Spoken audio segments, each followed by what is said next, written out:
un monde bouleversé, un monde perturbé par les événements.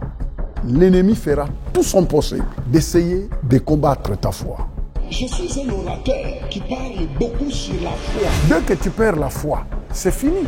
Tu es appelé à combattre à propos de la foi qui t'a été donnée. Mon ami, moi, je suis les résultats de la foi.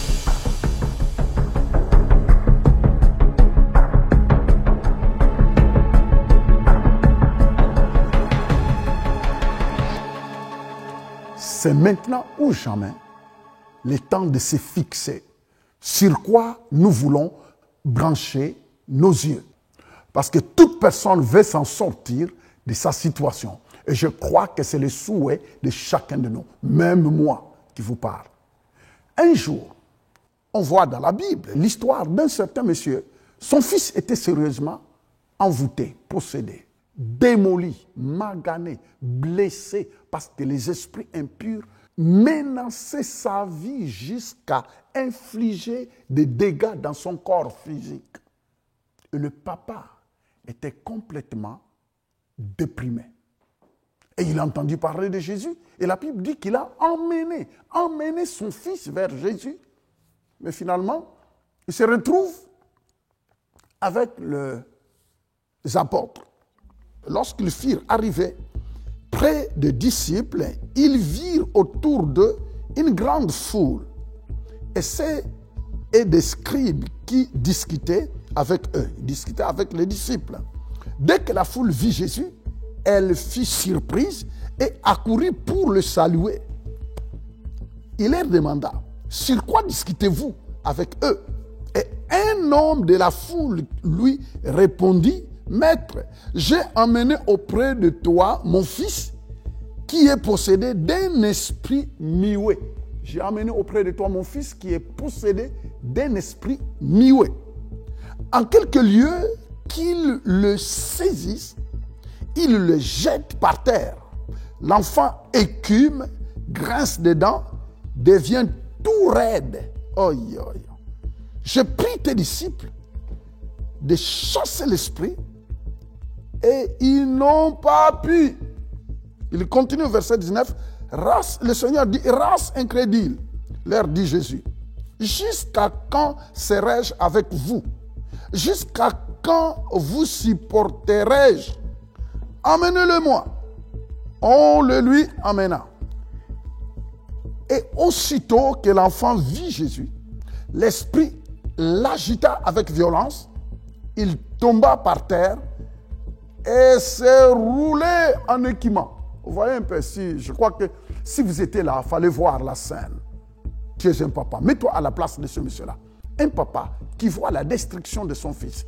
Un papa qui vit constamment avec son fils. Et quand ces crises le saisissent, on peut donner le nom, il y a d'autres qui peuvent dire que ce sont des crises épileptiques, il y a d'autres qui peuvent dire toutes sortes de choses. Vous savez, chaque personne donnera ses points de vue selon ce qu'il voit. C'est comme dans un accident routier. Quand vous appelez les policiers vont vous expliquer ce qu'ils ont vu. Si vous appelez le médecin, ils diront non, il y a eu autant de blessures. Vous voyez, chaque personne va expliquer l'accident à sa manière. Bon, maintenant, regarde un peu ce monsieur-là. Il a un fils. Il vit avec un fils, certainement qu'il aime. Et le fils est victime d'attaques démoniaques. Mes frères et sœurs, j'aimerais vous dire qu'il y a tous les problèmes que nous vivons parfois sur la terre ne sont pas d'ordre humain. Il y a d'autres qui sont d'ordre totalement satanique. Ce sont des forces de l'enfer qui se déchaînent contre toi pour tenter tout simplement de détruire ta vie et voir ta vie être une vie chaotique. C'est ça. C'est une réalité que parfois d'autres personnes ne croiront pas. Ils disent, oh non, de quoi ils parlent? Mais c'est vrai. Les amis, nous vivons dans un monde où il y a des forces démoniaques, de puissance, de destruction, mais qui cherchent tout simplement la destruction de l'homme. Parce que l'homme a été créé par Dieu. L'homme a été créé à l'image de Dieu. Tout ce que l'ennemi et Satan veut, c'est de détruire l'image de Dieu en l'homme. Et quand vous regardez bien, la Bible dit, le verset 21, Jésus demanda au Père, combien y a-t-il de temps que cela lui arrive? Depuis son enfance, le papa répond, depuis son enfance, répondit-il, Et souvent, l'esprit l'a jeté dans le feu. Tu te rends compte? Il dit que souvent, l'esprit jette mon fils dans le feu et dans l'eau pour le faire périr. Vous voyez, il y a des moments où les garçons se retrouvent dans le feu et même dans l'eau pour le faire périr. C'est ça qu'il dit. Alors, mais si tu peux, écoutez bien, le papa continue à dire, mais si tu peux quelque chose, le papa dit à Jésus, tu as entendu un peu la situation que mon fils traverse? Et il dit, mais si tu peux quelque chose, viens à notre secours. Le papa vient d'expliquer la situation que son fils traversait, invivable, dramatique, incompréhensible, abandonné de tous parce que la situation, même la science ne pouvait rien. Mais écoute, il dit, mais si tu peux quelque chose, le papa dit, si tu peux quelque chose, parce que nous avons tout fait. J'ai amené mon enfant dans toute forme de proposition qu'on m'a proposée pour voir la guérison ou la délivrance de mon fils. Il n'y a rien qui a marché. Même je suis venu voir tes disciples, ils n'ont rien fait. Mais si toi, maître Jésus, si tu peux faire quelque chose, viens à notre secours. Vous savez, il y a des moments, parfois, on doit tout simplement adopter cette attitude. Ils disent, Seigneur, viens à mon secours. Je crois que nous devons parfois être sincères de dire, j'ai essayé. Même le niveau de mes études, même la compréhension des choses, même la science n'a pu rien faire. Oh Jésus, si tu peux faire quelque chose, viens à mon secours. C'est ça que ce papa dit. Viens à notre secours. Ayez compassion de nous. Moi, ça m'a touché. Il dit, ayez compassion de nous. Je crois que l'humain est arrivé à un niveau où il doit dire non, j'ai été créé par toi, ô Dieu. Dans tout ce que je vis, dans tout ce que je traverse, je crois que j'ai besoin de retourner, de revenir à toi. Ayez compassion de moi. Verset 22, nous venons de voir la demande de ses papas. Et le verset 23, nous sommes en train de voir Jésus, la réponse de Jésus. Qu'est-ce que Jésus dit? Il dit, Jésus lui dit, si tu peux. Jésus-Christ dit, tu dis si tu peux. Non, écoute, enlevez le si tu peux. Parce que le papa dit si tu peux. Et Jésus-Christ est en train de rectifier. Il dit, enlève le si tu peux. Car tout est possible à celui qui croit. Tout est possible. Mais à qui? À celui qui croit. Il y a des situations parfois qui arrivent dans la vie des autres qu'on ne peut pas, qu'on n'arrive pas à expliquer. Eh bien, nous vivons dans un monde comme ça. Un monde qui est menacé par des forces sataniques qui veulent tout simplement te voir souffrir. Quand on perd la foi, on perd tout. Tout est possible. La foi a toujours été la base de tout message. Quand le Seigneur dit tout est possible, ça veut dire que dans n'importe quelle situation, le Seigneur te dit tu peux t'en sortir. La foi est notre forteresse. C'est notre forteresse contre tout assaut de l'ennemi. Avec la foi dans ce que Dieu dit est capable de te faire sortir de n'importe quelle situation. N'importe. Je dis bien n'importe. Que ton cas soit d'ordre professionnel, que ton cas soit d'ordre physique, que ton problème soit d'ordre relationnel, je ne sais pas quoi.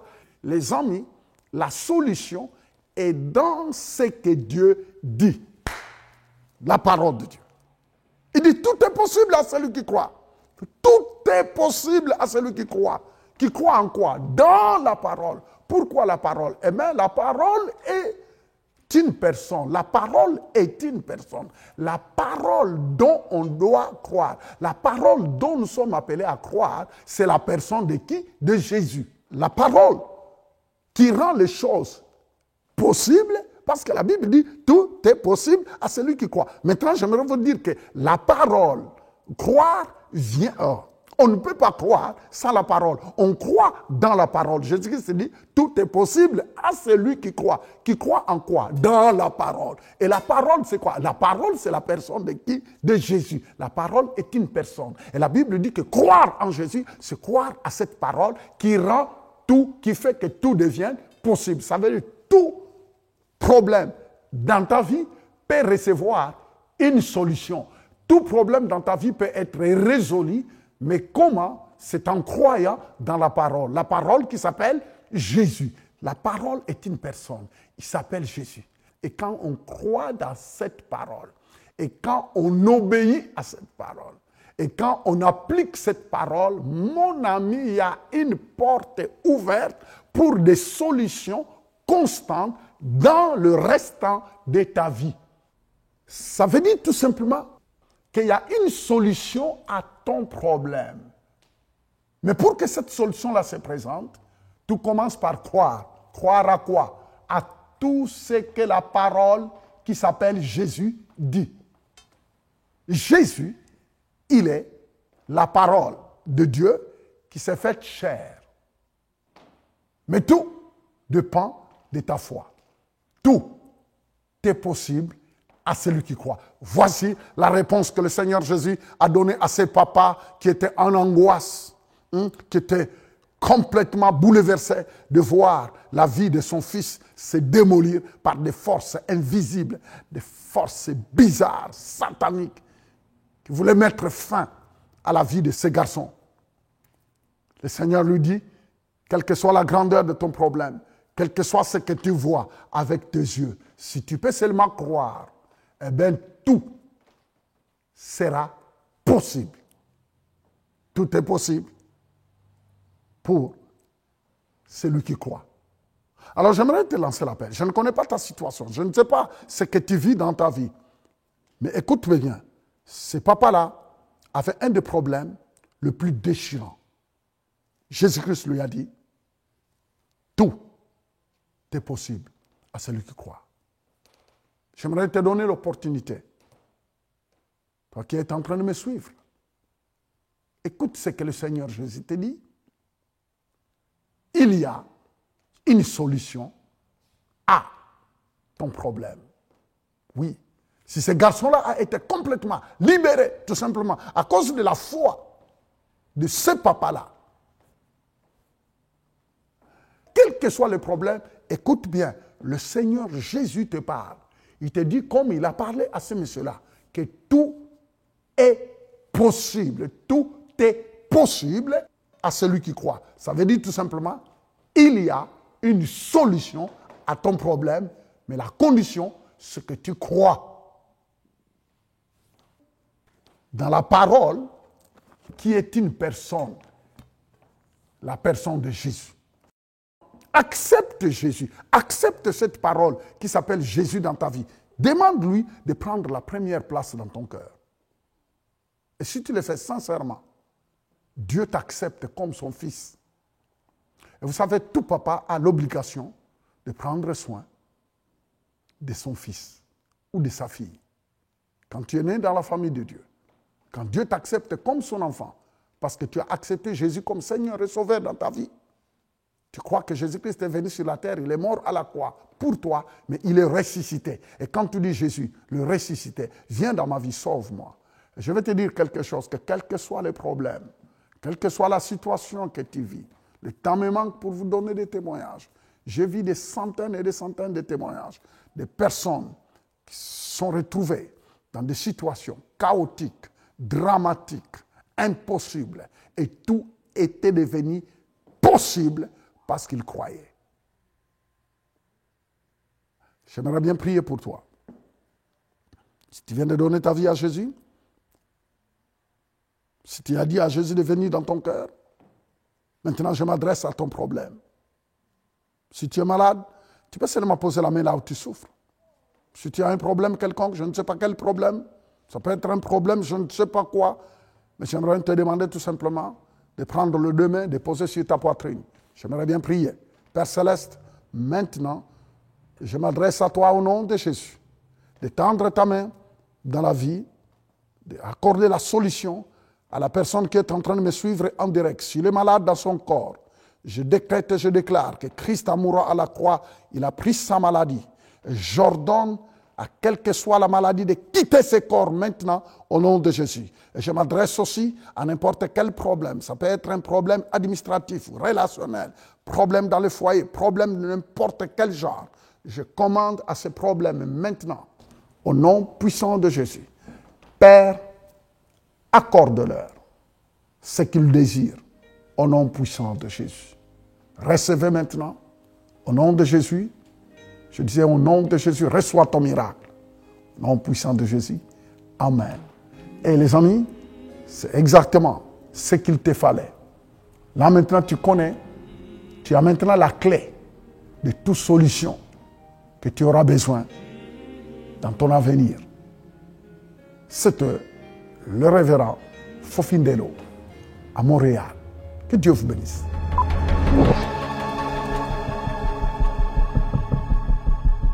Quand on perd la foi, on perd tout.